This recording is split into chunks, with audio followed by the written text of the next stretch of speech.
আমি একটু শিল্পী সমিতির সদস্য এবং অভিনেতা সুব্রত চক্রবর্তীর সাথে একটু কথা বলার চেষ্টা করছি। একটু যদি বলেন যে আমরা চলচ্চিত্রের একজন নক্ষত্রকে হারালাম, ওনাকে নিয়ে যদি একটু বলেন। নক্ষত্র বলতে দাদা আমাদের জন্য ছিলেন একেবারে ধ্রুবতারা, নক্ষত্রও বেশি। আমরা যখন চলচ্চিত্রে এসেছি তখন তো দাদা একদম মধ্য গগনে। তারপর আমার কিছুদিন পরে দেখেছি দাদা নবাব সিরাজউদ্দৌলা, রঙিন নবাব সিরাজউদ্দৌলার নাম নিয়ে অভিনয় করছেন।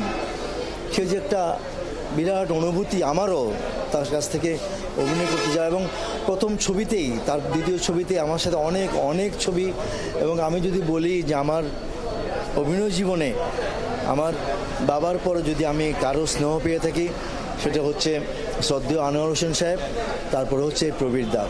তারা সন্তান স্নেহে আমাকে চলচ্চিত্রে লালন পালন করেছেন, আমাকে অভিনয় শেখার জন্য আমাকে সাহায্য করেছেন। এফডিসিতেও তো আপনাদের আনুষ্ঠানিকতা রয়েছে। অবশ্যই অবশ্যই।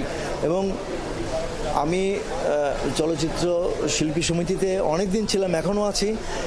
দাদাও আমাদের সাথে সবসময় ছিলেন। আমি মিশা, দীপজল, আমরা অনেকে তাকে বলতাম যে দাদা আমার সাথে থাকতে হবে।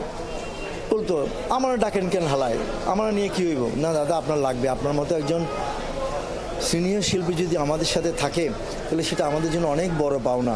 তাহলে আমাদের যেই সমিতিটা হবে সেখানে মানুষের একটু শ্রদ্ধা হবে, সম্মান জানাবে যে প্রবীণ মিত্রের মতো লোক আছে, তো দাদা আপনি আমার সাথে থাকেন। কখনই না বলতেন না।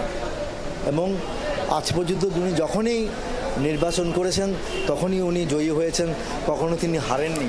অসংখ্য ধন্যবাদ।